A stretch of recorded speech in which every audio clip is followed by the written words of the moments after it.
अच्छा,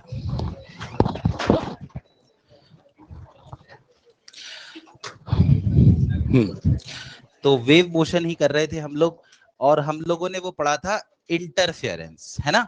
और हाँ, और मैंने बताया था आपको कि इसमें 3 हिस्से होते हैं। एक तो इंटरफेरेंस होता है, एक होता है स्टेशनरी वेव्स, और एक होता है बीट्स। ठीक है। अब स्टेशनरी वेव पढ़ने से पहले एक छोटा सा टॉपिक और है जो पढ़ना पड़ता है, वो है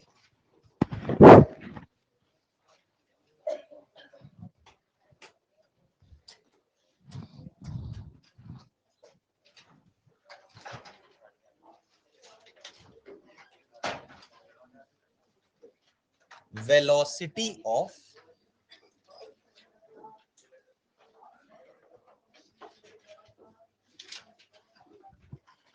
ट्रांसवर्स वेव्स।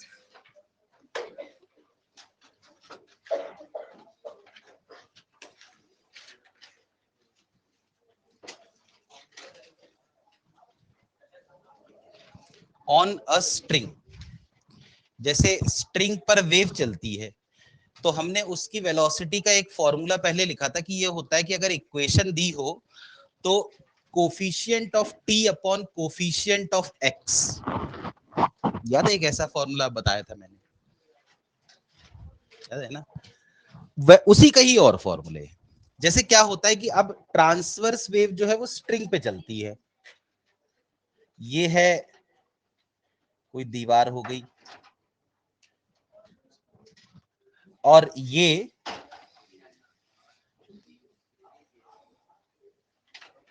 एक स्ट्रिंग है। अब जैसे ये जो स्ट्रिंग है इसका कुछ ना कुछ मास तो होगा ना, आप प्रैक्टिकली यदि देखें तो भले ही कम हो, 2 ग्राम, 5 ग्राम, 10 ग्राम, लेकिन कुछ ना कुछ मास होगा, है ना। और इसकी कुछ लेंथ भी है।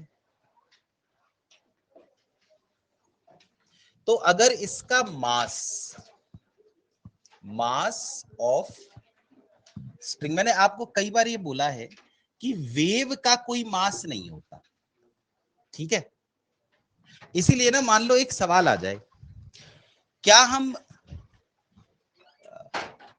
Newton's laws of motion wave के लिए लगा सकते हैं, तो इसका आंसर होगा नहीं, क्योंकि सारे न्यूटन के लॉज ना ये दिए गए कि अगर कोई पार्टिकल रेस्ट पर है तो रेस्ट पर रहेगा, F इक्वल टू ma, ये सारी चीजें। लेकिन जिसके पास मास ही नहीं है उस पर हम लगा ही नहीं सकते, है ना। तो इसलिए याद रखिएगा, न्यूटन्स लॉ ऑफ मोशन ना कभी वेव पर नहीं लग सकते। हालांकि यहाँ पर को लगाने नहीं है, लेकिन बस ऐसे ही पूछ लिया जाए। अब स्ट्रिंग का मास है m और स्ट्रिंग की लेंथ है l, तो अगर आप m अपॉन l कर दे तो ये मास पर यूनिट लेंथ मिल जाएगा। इसको एक नाम से बुलाते हैं, मैंने शायद आपको बताया भी था, म्यू, है ना।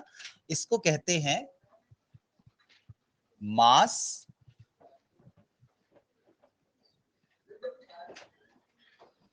पर यूनिट लेंथ, और इसकी यूनिट जो है, देखो इसकी यूनिट क्या होगी, केजी पर मीटर। ठीक है, एम नहीं लिखा मैंने कि कंफ्यूजन ना हो, केजी पर मीटर। अच्छा, आप देखो ये जैसे स्ट्रिंग यहां है और आप स्ट्रिंग को पकड़े हुए हैं, तभी आप उसको ऐसे ऊपर और नीचे ले जाएंगे। तो अगर स्ट्रिंग वहां है और आप उसे यहां पकड़े हुए हैं तो वो स्ट्रिंग टाइट होगी, मतलब स्ट्रिंग में कुछ ना कुछ टेंशन भी होगी, है ना। तो ये जो स्ट्रिंग है ना, मान लो इसमें कुछ टेंशन है टी, तो T is the tension in the string. समझ गए। एक है मास पर यूनिट लेंथ, ये पता होना चाहिए, दिया रहेगा। एक है टी। अब इसमें ये जो फ्री एंड है, मान लो अपन इसको ऊपर ले गए और फिर नीचे ले आए, तो ये ना एक क्रेस्ट बना देगा,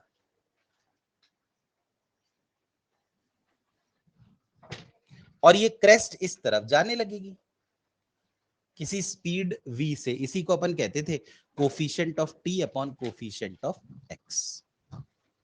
लेकिन इस v का जो फॉर्मूला है ना, वो हम चाहे तो टेंशन और म्यू के टर्म्स में डिराइव भी कर सकते हैं, although derivation is not in our syllabus. तो v अपन लिख देते हैं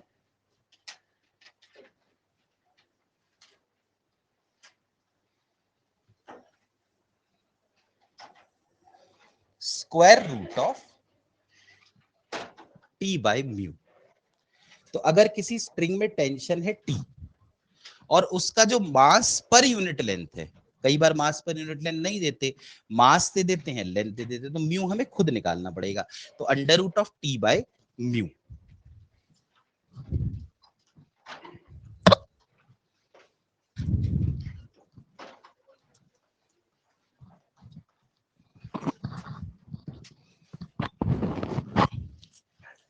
ठीक है, इतना समझ गए। ये तो बेसिक फॉर्मूला है जो डिराइव किया गया था, पर इस फॉर्मूले से हम और भी चीजें कर सकते हैं। जैसे आप देखिए, ये जो स्ट्रिंग है, इस स्ट्रिंग की लेंथ L है, इसका जो ये वाला एरिया होगा, क्रॉस सेक्शनल एरिया, मान लो ये A है, यहां मैं लिख देता हूं कि L is the length of the string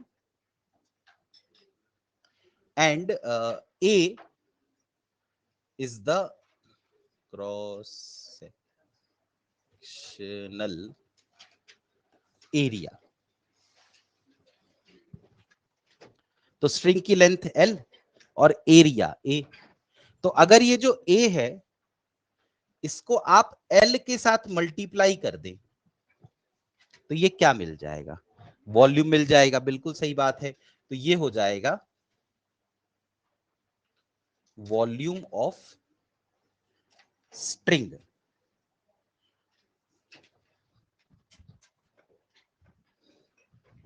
अब स्ट्रिंग किसी भी मटेरियल से बनी होगी, कॉपर से, आयरन से, किसी ना किसी धागे से बनी होगी। जिस भी मटेरियल से बनी है उसकी कुछ डेंसिटी भी होगी।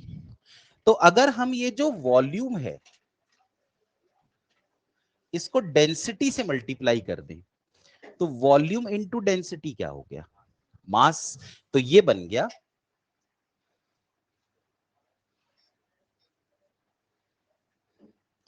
Mass of string. और जो म्यू होता है वो होता है ना मास अपॉन लेंथ, मतलब A L rho upon L. तो म्यू कितना आ गया? रो इंटू ए। मतलब अगर आपको ये पता है कि जिस मटेरियल से स्ट्रिंग बनी है उसकी डेंसिटी क्या है, और ये पता है कि स्ट्रिंग का जो एरिया होता है क्रॉस सेक्शनल वो कितना है, तो आप म्यू निकाल सकते हैं, रो इंटू ए।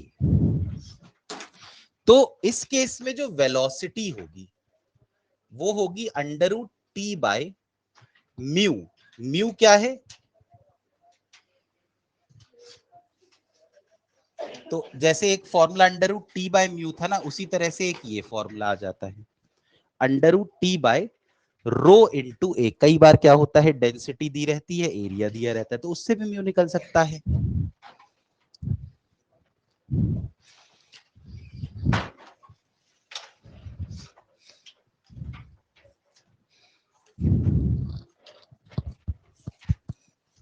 देख लीजिए, पहला फॉर्मूला जो हमने यहां लिखा वो है under root T by mu, जहां टी है टेंशन और म्यू क्या है? Mass upon length.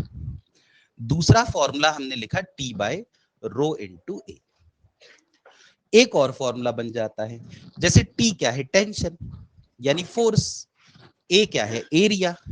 तो फोर्स अपॉन एरिया को कई लोग स्ट्रेस कह देते हैं, है ना, स्ट्रेस होती है। तो इसीलिए वेलोसिटी का एक फॉर्मूला और बन जाता है अंडर रूट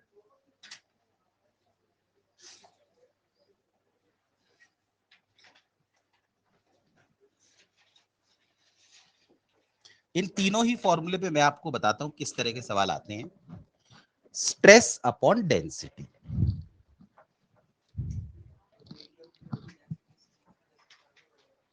नहीं नहीं, क्योंकि वेव तो स्ट्रिंग पे चल रही ना, स्ट्रिंग की डेंसिटी, अगर वायर बदल दोगे तभी फर्क पड़ेगा, है ना, वायर की डेंसिटी। मीडियम मतलब कौन सा मीडियम? Surrounding medium? नहीं, उससे क्या फर्क पड़ेगा, वेव तो उस पे चल रही है, वायर पे। क्या कह रहा हूं? नहीं, उससे तो एम्पलीट्यूड बढ़े या कम सकता है ना, वेव जब चल रही है स्ट्रिंग पे तो उसे क्या मतलब कौन सा मीडियम, वेलोसिटी पे नहीं पड़ेगा। अच्छा, इतना समझ में आया? पहला under root T by mu, दूसरा under root T by rho into A, तीसरा under root stress by density. ठीक है, कोई डाउट इसमें? अब देखो, पहले सिर्फ इन्हीं तीन सवालों के ऊपर करते हैं, इन्हीं तीन फॉर्मूले पे एक सवाल करते हैं।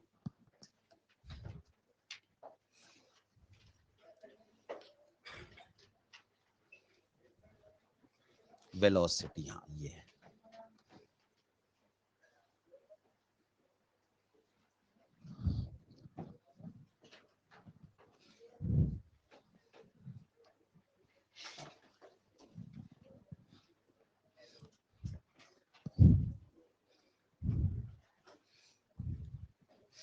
इसको देखिए जरा,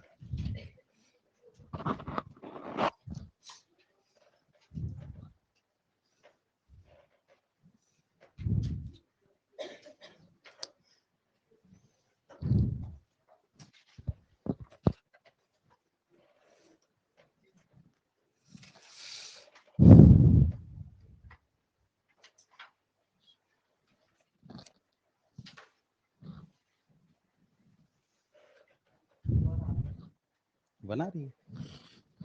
देखो, लोड दे रखी है 15 kg, अगर 15 kg का वेट टांग दो तो वेट mg हो जाएगा, तो टेंशन mg हो जाएगी ना। तो पहले तो हम टेंशन निकाल लेते हैं, 150 न्यूटन है ना। फिर उसके बाद अपने को निकालना है म्यू। म्यू होता है मास अपॉन लेंथ। मास कितना है? 3 × 10⁻⁻², और लेंथ कितनी है? 2, यानी कि 3/200। ये हुआ म्यू, समझे? तो वेलोसिटी का फॉर्मूला क्या था? अंडर रूट टी मतलब 150 बाय म्यू कितना? 3/200। तो 15 × 2 30 होता है, और 1 2 और 3, और यहाँ 3। तो आप देखिए v कितना आ गया? अंडर रूट 10,000 आ गया ना, 100 आ गया आंसर। आया समझ में? बताइए। ठीक है, ऐसा सवाल आ जाए तो बहुत ही आसान हो गया ये तो। क्लियर हुआ? करें अगला, करें।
कौन सा आ रहा है? 0.054 आ रहा है क्या?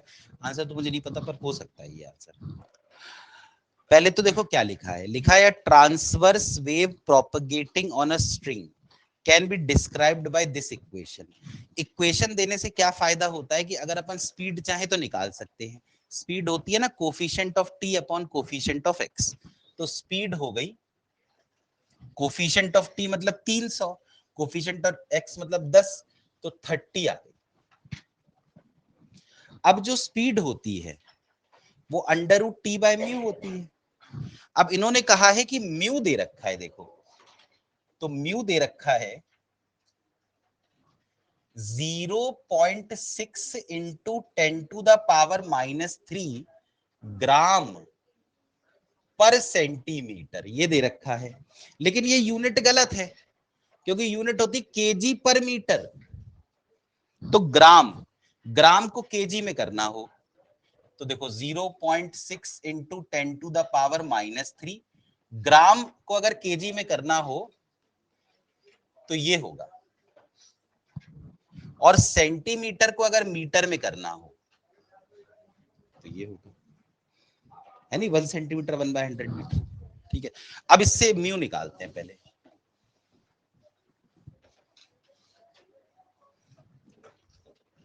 -3 और -3 तो दे देगा -6, -6 और +2 -4, तो 0.6 इंटू, देखो सबसे पहले तो आप ये देखिए म्यू ये निकला है ना। अब वेलोसिटी क्या होती है, under root T by mu. Mu मिल गया, वी मिल गया, टी निकालना है। तो अगर वेलोसिटी है under root T by mu, तो यहां से आप अगर v का स्क्वायर कर दें तो t बाय म्यू आ गया, तो यहां से t बन गया म्यू इंटू वी स्क्वायर।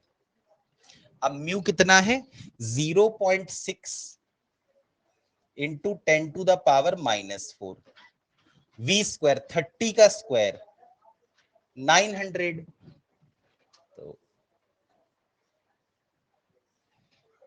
देखो 9 6 54, तो 540 इंटू 10⁻⁻⁴, तो 1 2 3 0.054 आ गया। आया समझ में? ठीक है, बस ये इसको यूनिट को बदलना था, ठीक है ना। कोई डाउट? समझ गए? देख लो, किसी को कोई डाउट हो तो बताओ।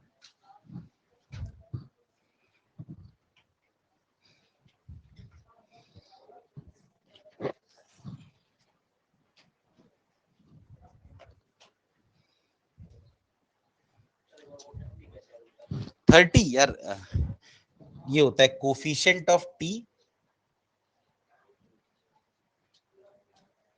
अपॉन, ये होती है ना स्पीड। तो देखो टी का कोफिशिएंट 300 है एक्स का। अच्छा मान लीजिए मैं आपसे पूछूं कि ये जो वेव है ये पॉजिटिव एक्स में जा रही कि नेगेटिव एक्स में जा रही? नेगेटिव एक्स में जा रही, ठीक है ना। कोई डाउट इसमें? करें आगे करें। अगर टी और एक्स का साइन एक जैसा हो तो निगेटिव एक्स में जाती है। अगर ओमेगा टी माइनस के एक्स लिखा हो, टी और एक्स का साइन उल्टा हो तो पॉजिटिव एक्स में जाती है। ठीक है, ये अभी नहीं पढ़ा, इसको देखो।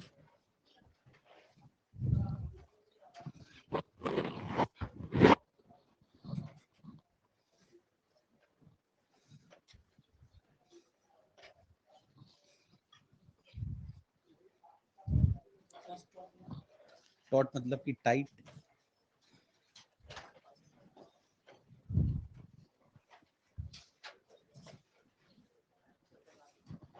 अरे सोचो यार, बहुत बहुत आसान सवाल है भाई। सवाल करने से यही तो होता, पता चलता है कि हाँ यार ऐसे भी सोच सकते हैं वो।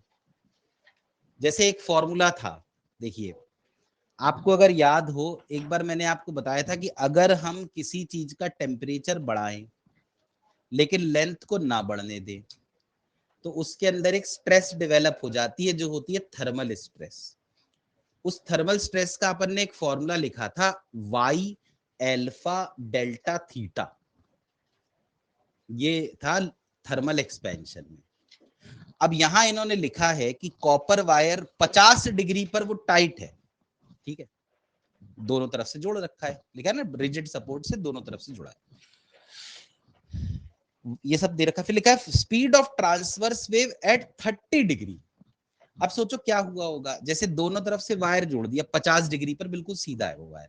अब टेम्परेचर कम किया तो क्या हुआ होगा, लेंथ कम होना चाहती होगी, लेकिन हुआ क्या कि क्योंकि दोनों तरफ से जुड़ा है तो लेंथ कम नहीं हो पाई, तो वायर के अंदर एक स्ट्रेस डेवलप हो गई। वो जो स्ट्रेस होती थी, उस थर्मल स्ट्रेस का फॉर्मूला होता था वाई एल्फा डेल्टा थीटा। ये मैंने पढ़ाया है आपको, पता, वाई एल्फा डेल्टा थीटा। तो आप स्ट्रेस निकाल के देखिए कितनी आती है। वाई कितना है, अच्छा थर्ड आ गया, वाई आ गया 1.2 इंटू 10⁻11। एल्फा कितना है 1.6 इंटू 10⁻⁻5। डेल्टा थीटा कितना है, पहले 50 डिग्री था फिर 30 डिग्री है, तो डेल्टा थीटा हो गया 20 डिग्री। तो ये आया,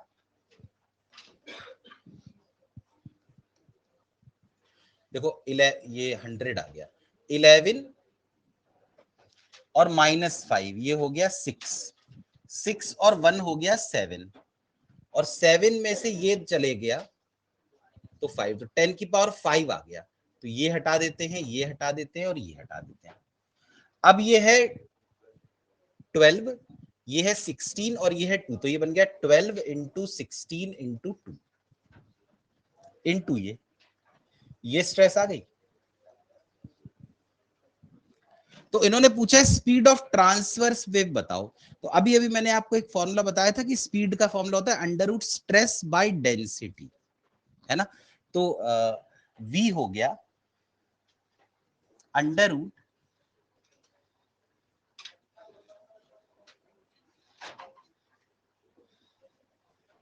स्ट्रेस बाय डेंसिटी। तो अंडर रूट स्ट्रेस कितनी है 12 into 16 into 2 into 10⁵ by density.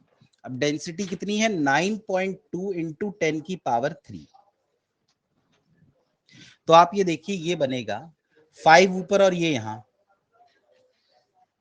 तो 100 आ गया, फिर 12 आया, 16 आया, 2 आया और नीचे 9.2 आ गया। 9.2 को अप्रोक्सीमेटली 9 लिख लेते हैं।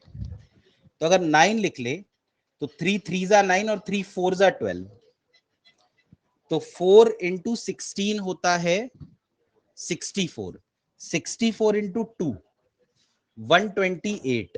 तो ये आया अंडर रूट 128/3, और कितने हैं 2 जीरो और है, तो 3 4 जा 12 और लगभग 3 3 जा 9, 43 इंटू 10 100। तो 10√43 के आसपास आंसर आ रहा है। अब 43 का कितना आएगा, देखो 6 6 जा तो 36 होता है, 6 और 7 के बीच में ये आएगा, है ना, सपोज 6.5 के आसपास ले लो, तो 65 के आसपास आंसर आएगा। आया समझ में, बताइए। तो इसका आंसर ये हो गया 64.6। क्लियर हुआ, बताइए, कोई अगर हो डाउट। कोई डाउट नहीं, देख लो ध्यान से देख लो, कोई हो डाउट तो बताना। हमेशा पूरा सॉल्व करके आंसर निकालना चाहिए, फिर आंसर बताना चाहिए, है ना। मतलब मैं बता रहा हूँ कि अगर जैसे अपन ऐसी सोच के निकाल देते हैं तो गलत होने के चांस बहुत ज्यादा हो जाते हैं।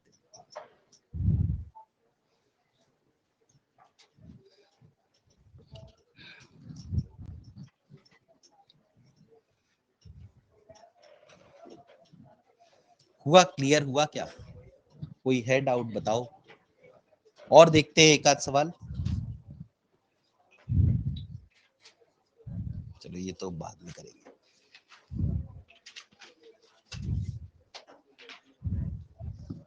अब एक और टॉपिक, ठीक है, हमने वेलोसिटी पढ़ा, है ना, ये है टॉपिक वेलोसिटी ऑफ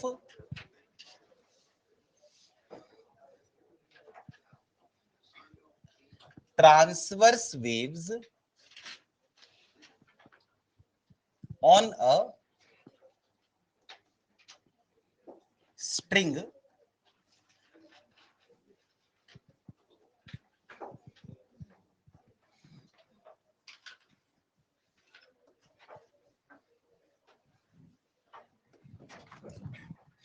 क्या टॉपिक है? Velocity of transverse waves on a string suspended vertically. मतलब अगर कोई स्ट्रिंग ऐसी है,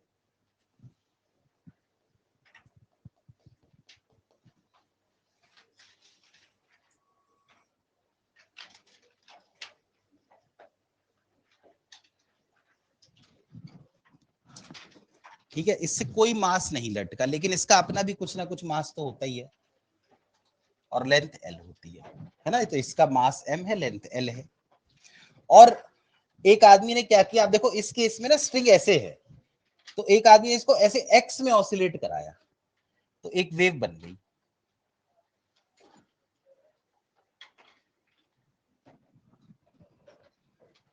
क्रेस्ट ऐसे बनी इस केस में। अब ये जो क्रेस्ट है ये क्या ऊपर जा रही होगी? तो जब ये क्रेस्ट ऊपर जा रही होगी तो मान लो ये यहां कहीं पहुंच गई, यहां, ठीक है। अब पूरी लेंथ तो L है, मान लो ये एक पॉइंट है ये P, और अभी ये जो वेव है ना इसने कुल x डिस्टेंस कवर किया है। तो हमसे पूछते हैं कि बताइए जब ये वेव P पॉइंट पर पहुंची है तो इसकी वेलोसिटी क्या होगी। हालांकि फॉर्मूला तो वही है √T/μ, लेकिन यहाँ प्रॉब्लम क्या है कि जैसे P पॉइंट पर है, तो P पॉइंट पर जो भी टेंशन होगी ना वो P पॉइंट के नीचे जो मास है उसकी वजह से होगी, यानी x लेंथ की वजह से होगी। तो हमें P पॉइंट पर यह पता करना है कि टेंशन कितनी है। तो अब सोचो जो पूरी लेंथ है उसका मास है m, यूनिट लेंथ का मास कितना होगा? तो ये जो x लेंथ नीचे टंगी हुई है इसका मास होगा, ये होगा, है ना। तो ये वो मास है ना जिसकी वजह से टेंशन आ रही है। इसका मतलब टेंशन होनी चाहिए m/l इंटू एक्स इंटू जी, है ना। ये टेंशन हुई। अच्छा म्यू कितना है? म्यू तो अपने को पता है m/l है, तो इसीलिए वेलोसिटी P पॉइंट पर √T/μ है। तो √T कितना है? नहीं नहीं, वो तो यूनिफॉर्म है ना यार, m/l, m तो पूरी लेंथ का मास है ना। तो mgx/l दिस इज टेंशन, और म्यू कितना है? m/l। यानी देखिए वेलोसिटी कितनी आ गई।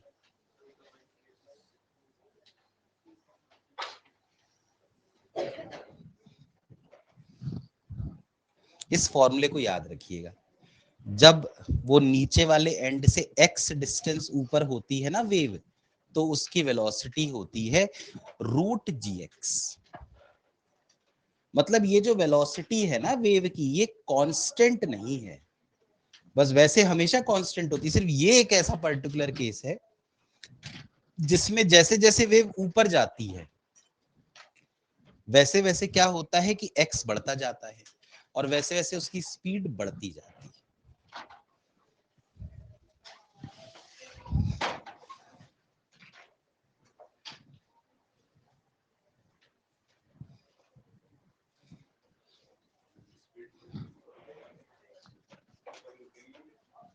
अब टकरा के तो रुकी जाएगी, लेकिन वैसे देखा जाए तो स्पीड बढ़ती जा रही है। मतलब कई लोग ये भी पूछ सकते हैं कि अगर स्पीड बढ़ रही है तो बताओ क्या इस वेव के पास कोई एक्सेलरेशन है? बिल्कुल होगा, अगर मान लीजिए स्पीड बढ़ रही है तो इसलिए कई बार इसमें पूछ लेते हैं कि इस वेव का एक्सेलरेशन कितना है।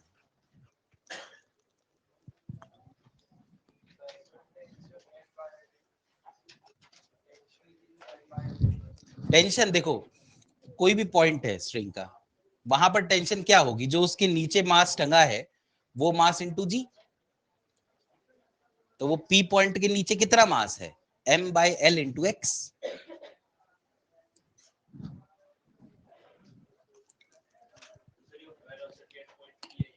हाँ P आई है, अलग अलग पॉइंट पे अलग अलग वेलोसिटी होगी। जैसे जब ये वेव ऊपर पहुंचेगी ना तो कितना डिस्टेंस चल चुकी होगी? l, तो इसकी वेलोसिटी होगी √gl। जब ये बिल्कुल मिड पॉइंट पर पहुंची होगी तो कितना चल चुकी होगी, L/2, तो वेलोसिटी होगी √g L/2। समझे? इतना बताइए, कर लीजिए, कॉपी कर लीजिए। किसी को अभी भी इसमें कोई डाउट हो तो बताओ। √gx ये हमेशा नहीं होता, ये सिर्फ इसीलिए ये अलग केस है।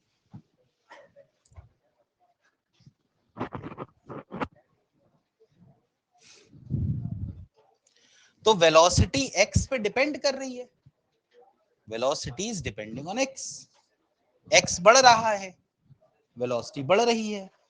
तो अगर आपको एक्सेलरेशन निकालना हो तो क्या आप एक्सेलरेशन के लिए ये यूज कर सकते हैं,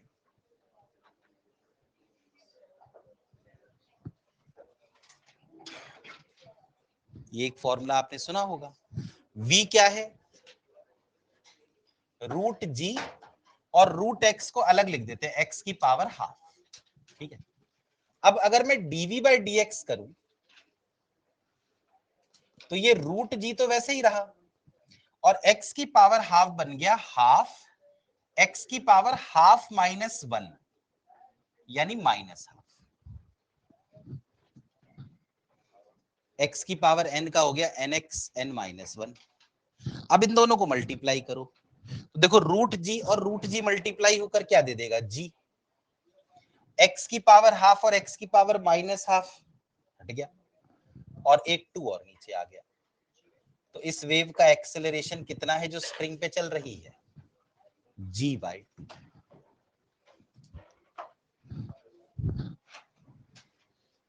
ठीक है, तो ये वेव जब चलती है ना तो एक कांस्टेंट एक्सेलरेशन से चलती है, g/2 से। आया? हाँ बोलो बोलो। अच्छा, v समझ में आया, v जो लिखा है √gx है ना, फिर उसको हमने डिफरेंशिएट किया यार। तो x की पावर n जो भी होता है तो n को ले आते हैं सामने और n-1 कर देते हैं, तो हाफ को ले आए सामने और हाफ -1 कर दिया, तो हाफ -1 माइनस हाफ हो गया ना। अब इन दोनों को मल्टीप्लाई कर दिया, v इंटू dv/dx है ना, तो मल्टीप्लाई करोगे तो √g और √g मल्टीप्लाई होकर g दे देंगे, x की पावर हाफ और x की पावर -हाफ मल्टीप्लाई होके क्या दे देंगे, 1 दे देंगे ना। ठीक है, जहां x मैक्सिमम होगा सबसे ऊपर, हाँ टकरा के तो वेव खत्म ही हो गई ना यार, तो फिर जब वेव खत्म ही हो गई तो किसी बिल्डिंग के टॉप पॉइंट में ऐसे फिर वहां से हाँ अगर टेंशन रहेगी वहां तक तो बिल्कुल जाएगी, क्यों नहीं जाएगी, टेंशन तो हाँ हाँ जाएगी यार, जाएगी, क्यों नहीं जाएगी, हाँ बिल्कुल। और क्या, अगर फ्रिक्शन ना हो और मतलब फ्रिक्शन एक्शन ना हो और सब आइडियल केसेस हो तो बिल्कुल जाएगी। अच्छा इतना समझे, कोई डाउट? तो अब इसमें एक और सवाल पूछते हैं, वो ये कहते हैं कि एक आदमी ने यहां पर एक वेव बनाई, ये स्ट्रिंग थी, यहां पर उसने एक वेव बना दी और इसकी लेंथ है L। तो क्या आप बता सकते हैं कि इस वेव को ऊपर तक पहुंचने में कितना समय लगेगा? तो बहुत आसान है यार, एक्सेलरेशन g/2 है, लेंथ L है, तो ut प्लस हाफ at² लगा दो। लेंथ L है, इनिशियल वेलोसिटी है 0, t प्लस हाफ, a कितना है g/2 और t², तो L बन गया,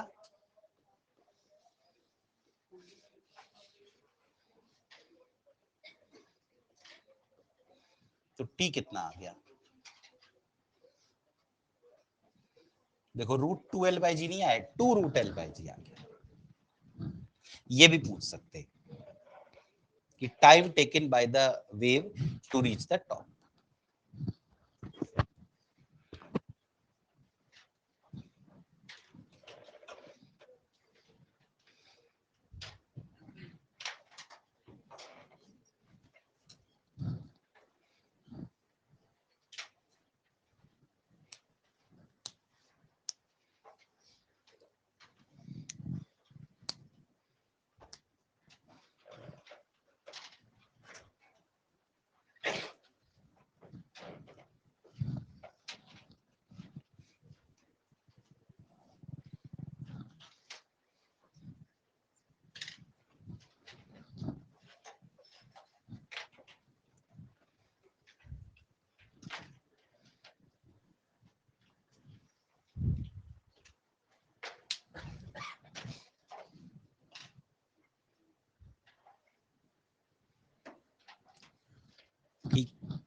तो अब जो है ये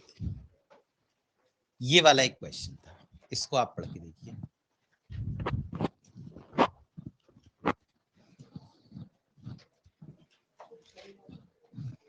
क्या पूछा है? Velocity of transverse wave as a function of the position x along the rope. यहाँ रोप वर्टिकल होनी चाहिए, हॉरिजॉन्टल पर तो कांस्टेंट वेलोसिटी चलती है। तो लिखा है ना, Hanks freely from the ceiling, vertical. तो वेलोसिटी का फॉर्मूला अपन जानते हैं, रूट जी एक्स होता है। तो क्या आना चाहिए आंसर इसका? क्लियर हुआ? यस। अब ये वाला देखिए, ये वही जो वर्टिकल वाला है ना, उसी पर ये सवाल आया था 2016।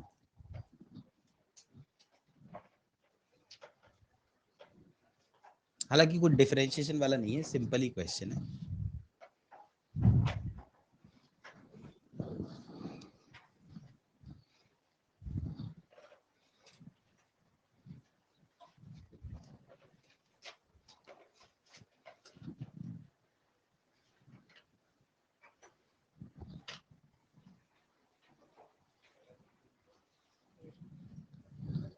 वेवलेंथ पूछ लिया।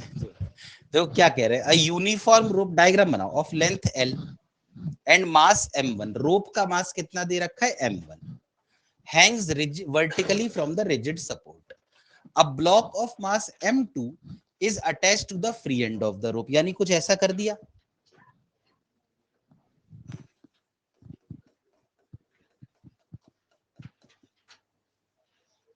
ये है रोप,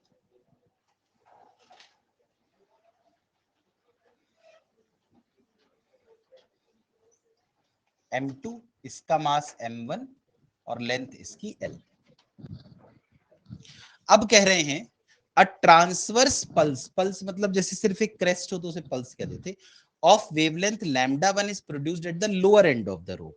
लोअर एंड पर एक वेव बनाई, इसकी वेवलेंथ थी लैम्डा वन। द वेवलेंथ, अब ये कह रहे हैं the wavelength of the pulse when it reaches the top of the rope is lambda two. यही पल्स जब ऊपर पहुंची तो वो कह रहे हैं इसकी वेवलेंथ हो गई लैम्डा टू। बात बिल्कुल सही है, क्योंकि यहां पर इसकी स्पीड कुछ और होगी और यहां पर इसकी स्पीड कुछ और होगी। भाई वर्टिकल में तो स्पीड चेंज होती जाती है। तो वो पूछ रहे हैं बताइए lambda two upon lambda one क्या होगा। तो हम एक काम करते हैं, देखो हम ये जानते हैं कि वेलोसिटी का formula under root T by mu होता है। अब आप मुझे बताइए सबसे नीचे वाला जो पॉइंट है स्ट्रिंग का, उसके नीचे कितना मास है? m2। इसका मतलब जो वेलोसिटी होगी v1, हाँ m बाय l होता है। हाँ लेकिन म्यू कांस्टेंट होता है स्ट्रिंग में। जैसे इस केस में म्यू होगा m1 अपॉन l, वो हमेशा कांस्टेंट होगा, तुम उसे म्यू लेकर ही काम चला सकते हो, ठीक है। तो वेलोसिटी होगी देखो अंडर रूट, मैं ये पूछ रहा हूं कि जो सबसे नीचे वाला पॉइंट है स्ट्रिंग का, उसके नीचे कितना मास है? m2 मास है ना। तो इसका मतलब सबसे नीचे वाले पॉइंट पर जो टेंशन होगी वो m2g होगी। तो वेलोसिटी ये होगी,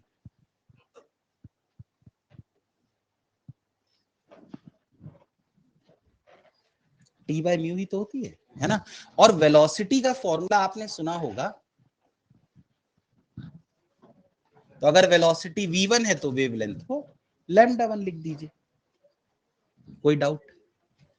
ठीक है। अब दूसरी चीज देखिए, जब यही वेव पहुंच गई सबसे ऊपर, तो सबसे ऊपर वाला जो पॉइंट है उसके नीचे कुल कितना मास है? स्ट्रिंग का भी मास है और ब्लॉक का भी मास है। तो m1 प्लस m2 इंटू जी हो गई टेंशन, मतलब है ना। तो इसका मतलब v2 क्या हुआ? अंडर रूट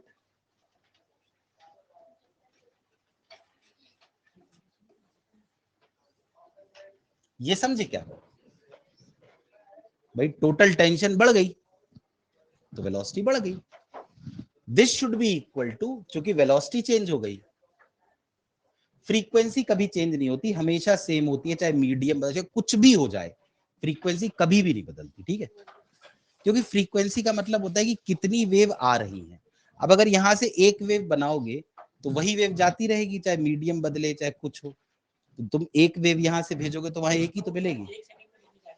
हाँ, तो एक से बिल्कुल सही बात है। अब मान लो तुमने यहां से वेव बनाते गए, 4 बना दी, ठीक है, तो उस वाले आदमी को जब तक ये 4 नहीं मिलेंगी, पीछे वाली कहां से मिलेगी? तो जितनी तुम भेजोगे उतनी तो मिलेगी उसको, कुछ भी हो जाए, ठीक है। तुम दिमाग पता लगाना खूब आराम से, लेकिन कुछ भी हो जाए वो नहीं मिलेगी, ठीक है। अब देखो उनने क्या पूछा है, उनने पूछा है हमसे λ2/λ1, तो क्या करना चाहिए हमको, इस सेकंड डिवाइड बाय फर्स्ट कर देना चाहिए, है ना।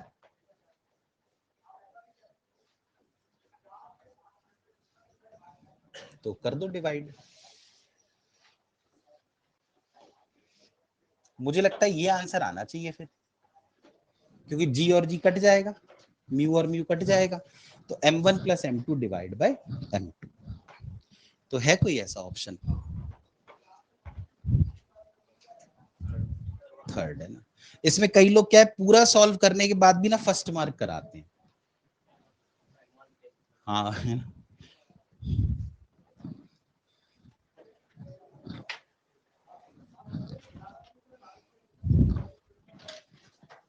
ठीक है, फ्रीक्वेंसी कभी नहीं बदलती, चाहे। हाँ बोलो बोलो, बताओ। ठीक है, नहीं कर रही होगी ना, 4 आई कहां से, जब यहां से बनी ही नहीं तो वहां गई कहां? मैंने 4 बनाई ना, तो वो 4 बनाने में मुझे जितना टाइम लगा मैंने छोड़ दिया इसको, अब वहां पहुंच रही है। मान लो कि जल्दी पहुंच गई, उसके बाद कोई और वेव मिली, तो फिर वो क्या कहेगा 1 सेकंड में कितनी मिली? तो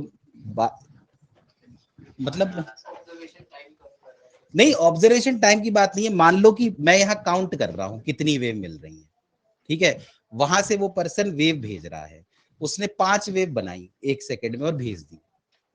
अब मुझसे उसने कहा तुम काउंट करना 1 सेकंड में कितनी वेव मिली। मान लो मुझे वो वेव मिल गई 0.7 सेकंड में, 0.3 सेकंड तक कुछ मिला ही नहीं, तो मैं क्या कहूंगा 1 सेकंड में कितनी वेव मिली? उतनी मिली ना यार, जितनी बनेंगी उतनी तो मिलेंगी, उससे ज्यादा कैसे मिल जाएंगी? इसका मतलब बीच में कहीं और भी कोई वेव बना रहा है।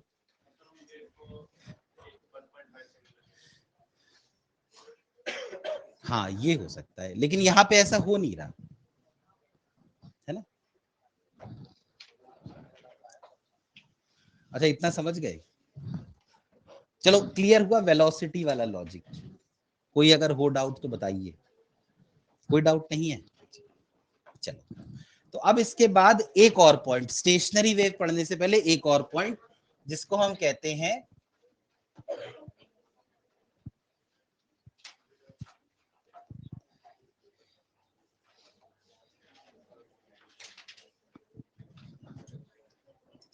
Reflection of waves.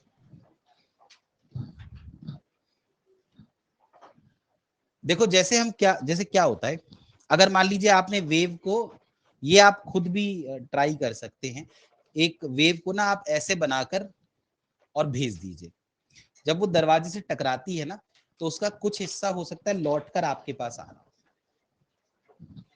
तो ये वो कहते हैं कि जब वेव जाती है और टकराती है तो वापस लौट कर आती है। तो एक केस होता है, अगर हमारे पास फिक्स्ड एंड हो, फिक्स्ड एंड मतलब जैसे दीवार से हमने, ठीक है, अब देखना इसको ध्यान से, ये देखो, ये एक स्ट्रिंग है और ये एंड फिक्स है, चल तो सकता नहीं, हमने यहां पर एक क्रेस्ट बना दी और अब ये क्रेस्ट इधर जा रही है, दीवार से टकराई, टकरा के क्या होता है, ये जो क्रेस्ट है ये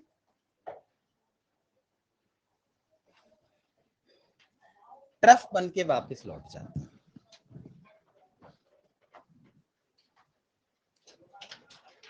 तो क्रेस्ट जो है वो ट्रफ बन गई, क्रेस्ट बन गई ट्रफ। देखो ये है वेव, पूरी वेव, ये है क्रेस्ट, ये है ट्रफ, ये जो क्रेस्ट और ट्रफ है,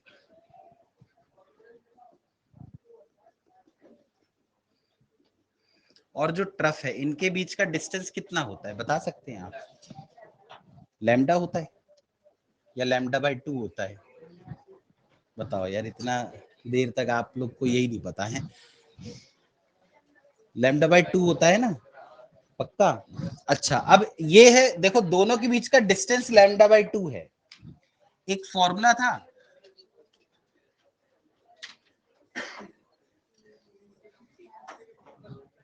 ये फॉर्मूला बताया था मैंने, ये फेज डिफरेंस का फॉर्मूला है।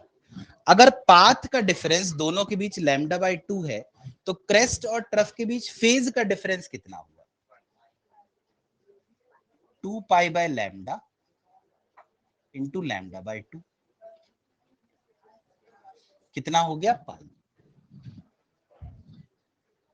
तो क्या हम ये कह सकते हैं कि जब वेव आकर फिक्स्ड एंड से टकराती है और वापस लौटती है, तो उसमें पाई का फेज डिफरेंस आ जाता है 180 डिग्री का, क्योंकि क्रेस्ट जो है वो ट्रफ बन के लौटती है।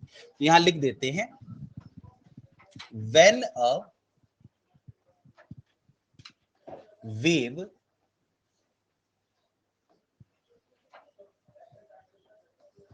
gets reflected from a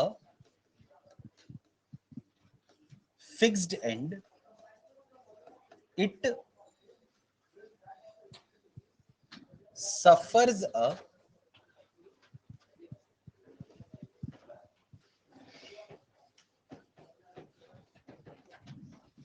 phase change of पाई। पाई का फेज डिफरेंस आ जाता है। अच्छा, एक डिफरेंस और भी आया कि एक वेव जो इंसिडेंट थी, इंसिडेंट वेव, वो पॉजिटिव एक्स में जा रही थी, लेकिन जो रिफ्लेक्टेड वेव है वो निगेटिव एक्स में जा रही है। तो अगर हम जो इंसिडेंट वेव है वाई आई, आई मतलब इंसिडेंट, इसको ये लिखते मान लो,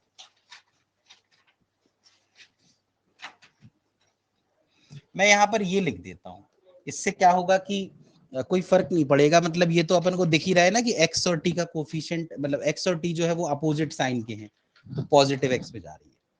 कई बार ये लेना थोड़े सा ज्यादा आसान हो जाता है सॉल्व करना इससे, ठीक है।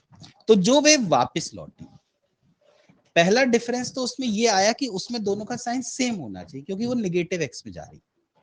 और दूसरा डिफरेंस ये होना चाहिए कि उसमें ये पाई का भी फेज डिफरेंस आना चाहिए। मतलब जो रिफ्लेक्टेड वेव है ना, वाई आर, इसको लिख सकते हैं ए साइन के x plus omega T plus pi. देखिए, ये इंसिडेंट वेव, ये रिफ्लेक्टेड वेव। हाँ यार, सेम स्ट्रिंग नहीं है तो उसका, अरे भाई टेंशन सेम है स्ट्रिंग में, म्यू सेम है, जब फ्रीक्वेंसी तो हमेशा ही सेम रहती है, के भी सेम है, तो लैम्डा भी तो सेम ही है, सब कुछ सेम है। कुछ फर्क नहीं पड़ेगा, सिर्फ ये फर्क पड़ेगा कि वो जा रही है या आ रही है, और क्रेस्ट जा रही है, ट्रफ आ रही है। हाँ, वो वेव खत्म हो गई ना, वहां से एक दूसरी वेव आने लगी ना। सही तो बोला था मैंने कि वो जो वेव जा रही थी वो मिली कहां, कुछ और मिला ना यहां से। क्या ये समझ में आया? इंसिडेंट और रिफ्लेक्टेड।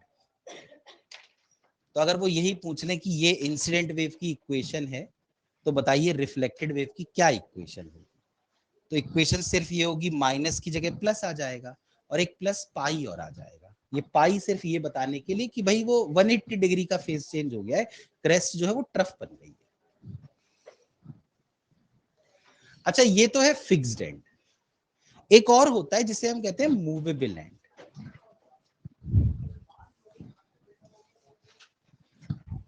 कर लो, पहले कॉपी कर लो। कर लिया? अच्छा, हमने क्या लिया था? ये इसलिए ताकि पता चले ना क्रेस्ट और ट्रफ में कितना फेज का डिफरेंस है। क्रेस्ट जा रही थी, ट्रफ आ रही थी, तो क्रेस्ट और ट्रफ के बीच कुछ पाथ का डिफरेंस है, तो फेज का भी डिफरेंस है, तो वही फेज का डिफरेंस कितना है, तो किस पॉइंट से लें? नहीं, क्रेस्ट मतलब क्या होता है यार, ऊपर वाला ही पॉइंट तो क्रेस्ट हुआ, और ट्रफ क्या हुआ, नीचे वाला पॉइंट हुआ, तो उन्हीं के बीच तो। अच्छा, इसके बाद है, अगर मान लीजिए फिक्स्ड एंड की जगह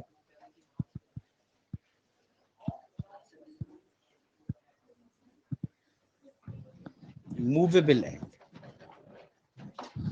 देखो मूवेबल एंड ऐसे बनता है, ये देख लीजिए आप, ये वायर है, इसमें आप ऐसे रिंग टाइप का कुछ फंसा दें और इस रिंग से रस्सी बांध दें।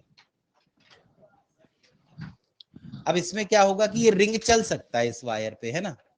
तो मान लीजिए कि अगर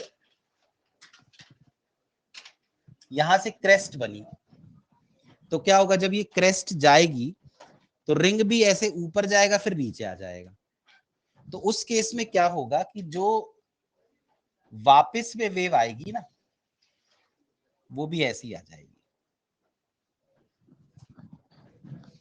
मतलब मूवेबल एंड जो होता है वहां क्रेस्ट क्रेस्ट ही बन के लौटती है और ट्रफ जो है वो ट्रफ ही बन के लौटती है। तो क्या आप मुझे बता सकते हैं, क्रेस्ट अगर क्रेस्ट ही बन के लौटे तो इसका मतलब वो सेम टू सेम ही लौट गई, तो क्या कोई फेज का डिफरेंस आया? तो हम इसको लिख सकते हैं चाहे तो कि when a wave gets reflected from a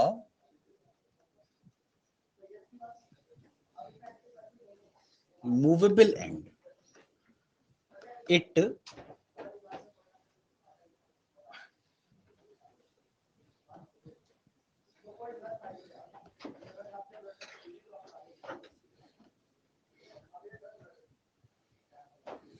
undergoes no phase change, कोई फेस चेंज नहीं आया। अच्छा, अब तुम ये बताओ वो क्रेस्ट कैसे बनी थी? हाँ, ऐसे बनी थी ना, ऐसे ऊपर ले गए थे और वापस ले आए थे, तभी क्रेस्ट बनी। तो क्रेस्ट बनने के लिए जरूरी है ना कि ऐसे ऊपर ले जाओ और फिर वापस ले आओ। अब जब वो वेव वहां पहुंची तो वो रिंग क्या हुआ, ऊपर गया और नीचे आया। तो जब तुम इधर से ऐसे ऊपर ले जाकर यहाँ कर रहे हो तो इधर से क्रेस्ट जा रही है, तो उस एंड पे कौन है, रिंग, रिंग भी ऊपर जाके वापस आ रहा है, तो फिर वो भी तो क्रेस्ट बना देगा। इधर पे हम बना रहे हैं क्रेस्ट, उधर पे रिंग बना रहे हैं क्रेस्ट।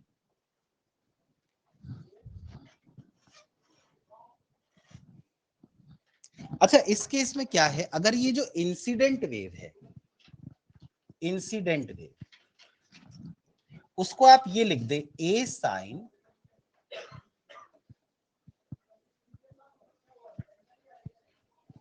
के एक्स माइनस ओमेगा, तो जो रिफ्लेक्टेड वेव होगी, देखिए उसमें बस एक चेंज आएगा कि वो अपोजिट में जाने लगी, यानी वो ए साइन के एक्स प्लस ओमेगा टी होगी, लेकिन उसमें कोई प्लस पाई या माइनस पाई नहीं आ सकता, है ना, क्योंकि कोई फेज का डिफरेंस हुआ ही नहीं।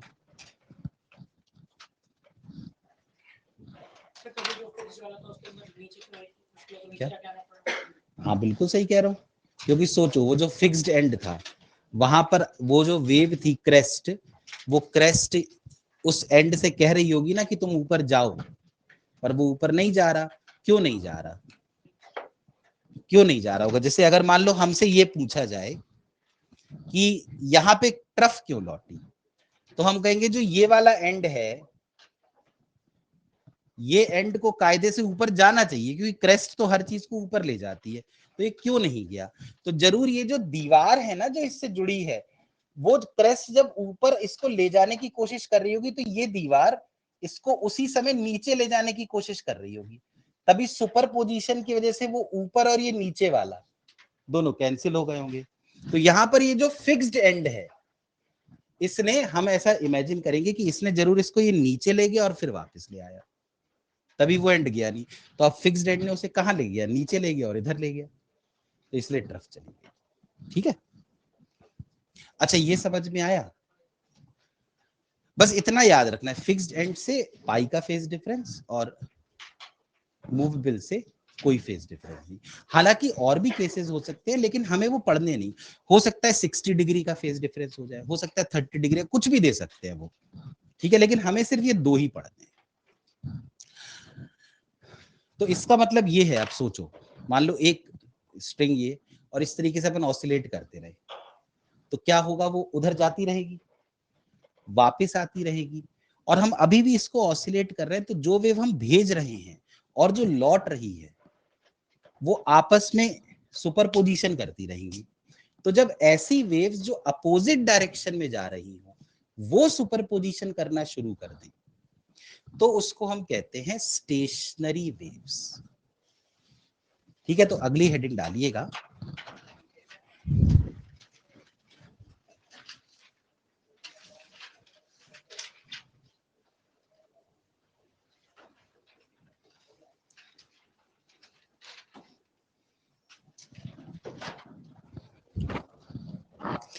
Stationery waves. तो क्या होती है स्टेशनरी वेव, लिख लेते हैं। दिस वेव, ये जो स्टेशनरी वेव होती है ना, this wave is formed by the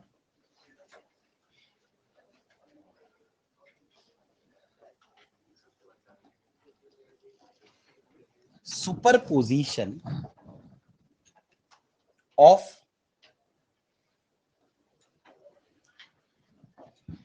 two waves, superposition of two waves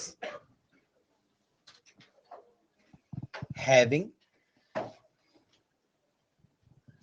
same amplitude. वैसे एम्पलीट्यूड अलग भी हो सकता है, लेकिन हमारे सिलेबस में सेम एम्पलीट्यूड है, सेम एम्पलीट्यूड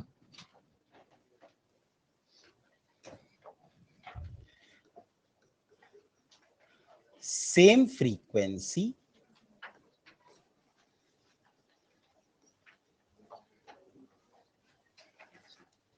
सब कुछ सेम है ना, एम्पलीट्यूड भी सेम है, फ्रीक्वेंसी भी सेम है, वेवलेंथ भी सेम है, बट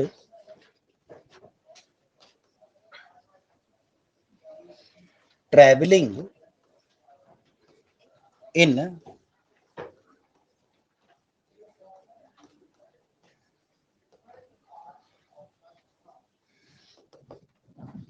ऑपोजिट डायरेक्शंस। बस इनमें क्या एक अंतर है कि एक अगर इधर जा रही है तो दूसरी इधर जा रही है।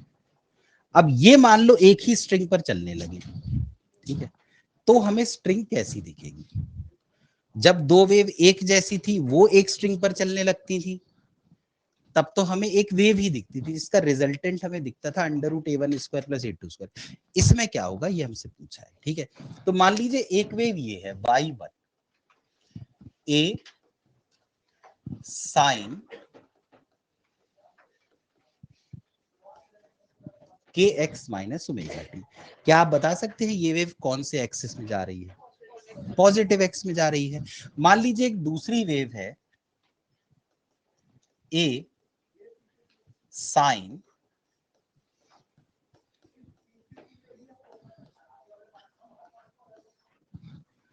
क्योंकि एक्चुअली अब मुझे ये नहीं पता कि जो वेव मैं भेज रहा हूं वो जब लौट रही है तो वो क्या फिक्स्ड एंड से टकरा के लौट रही है, मूवेबल से, या क्या पता कोई ऐसा एंड हो। अब देखो एक चीज देखना, जैसे आपने एक रिंग लिया और रिंग को वो जो दरवाजे का हैंडल है ना उसमें लगा दिया और उससे धागा जोड़ दिया, और यहां से आप ऐसे ऑसिलेट कर रहे हैं, ऐसे ऊपर ले गए सपोज 1 मीटर, और फिर नीचे ले गए 1 मीटर ऐसे, ठीक है। फिर अब ये 1 मीटर अगर क्रेस्ट बनाई आपने, तो वो ये चाहेगी ना कि वो रिंग 1 मीटर ऊपर जाए, लेकिन जब वो वहां से टकराएगा तो वो दरवाजा, कार्तिक, वो दरवाजे का जो हैंडल है वो उसे 1 मीटर ऊपर जाने देगा, थोड़ा सा तो ऊपर जाने देगा। इसलिए कभी कभी ऐसी भी चीजें होती हैं जो पार्शियली मूवेबल होती है, तो उन केसेस में कोई जरूरी नहीं कि 0 का ही फेज डिफरेंस आए, 180 का, कभी कभी 60 का भी आ जाता है, ठीक है। तो इसलिए मैंने यहाँ फाई लिख दिया, ये फाई की वैल्यू जो भी क्वेश्चन में दी जाएगी उस हिसाब से अपन मैनिपुलेट कर लेंगे, ठीक है। अब ये दोनों वेव एक साथ एक ही स्ट्रिंग पर आ चुकी हैं, तो y नेट ये आना चाहिए, y1 प्लस y2, है ना। तो बस इन दोनों को प्लस करना है, पहले इतना कॉपी कर लो फिर करते हैं आगे।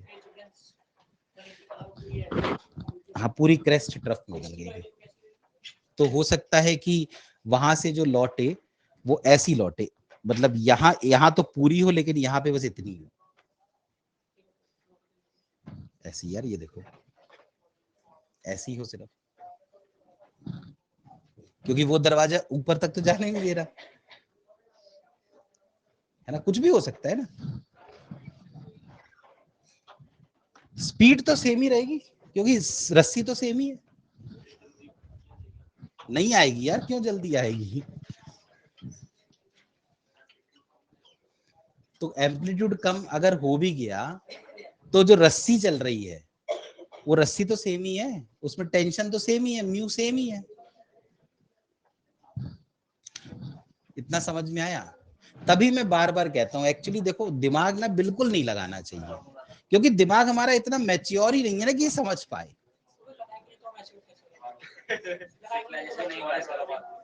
नहीं मैच्योर होगा जब एज बढ़ेगी तब। दिमाग मैच्योर करने के लिए पता क्या करना चाहिए मैं बताऊं आपको, कोई ना किताब लेकर ना उसको रीड करना चाहिए, कोई जेन्युइन किताब, ऐसा नहीं जो किसी ने भी लिख दी हो कुछ भी करके, है ना।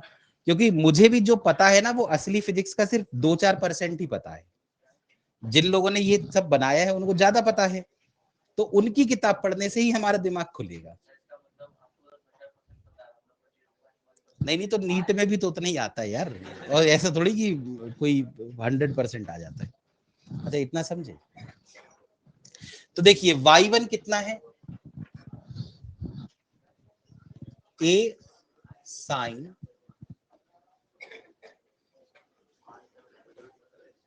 ये, और y2 क्या है, a sine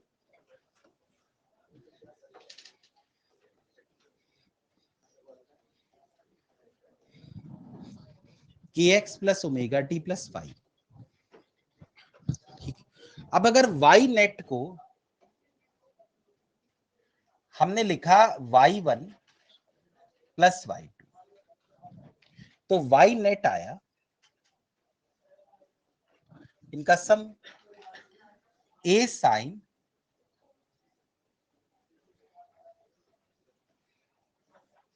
kx minus omega T plus a sign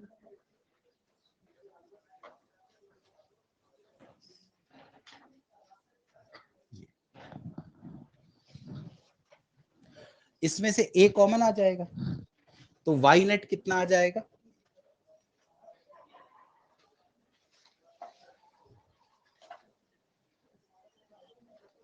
sign kx minus omega T plus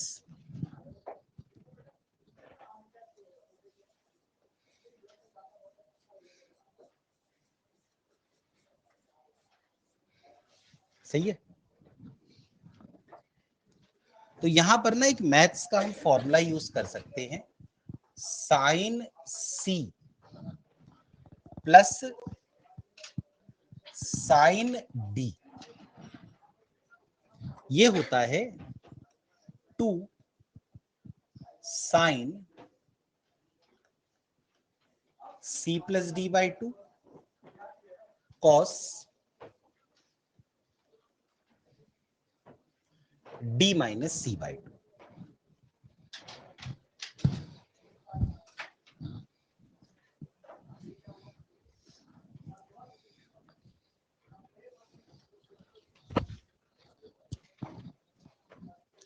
तो दो चीजों का साइन है ना, देखो इसको सी मान लो,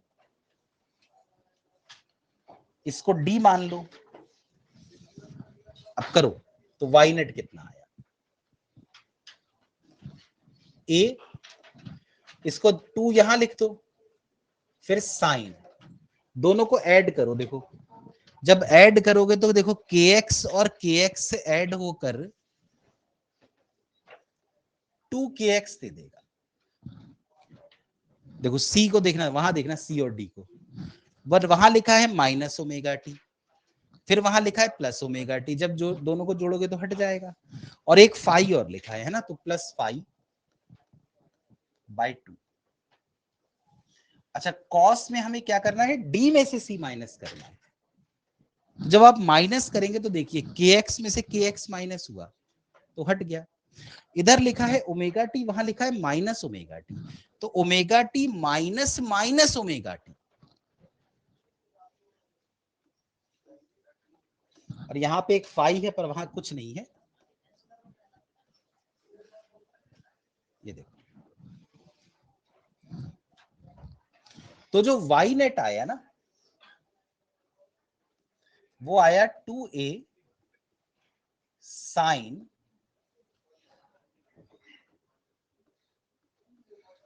के एक्स प्लस 5/2 कॉस।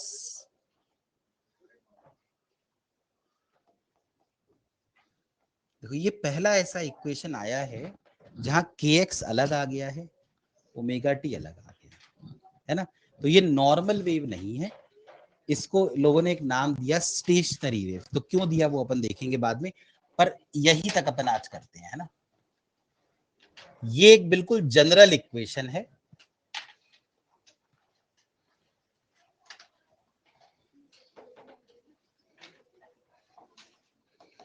ऑफ। तो कल है ना हमारी क्लास, कल यहीं से स्टार्ट करेंगे, ठीक है।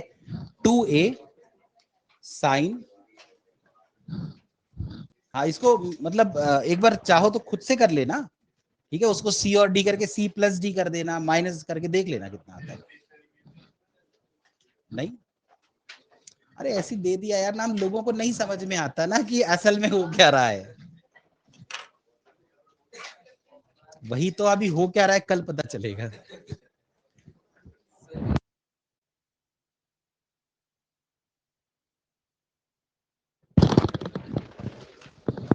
एक बार चेक कर लेना कि सिलेबस से हटा तो नहीं दिया गया, वैसे हटाए तो नहीं होगा।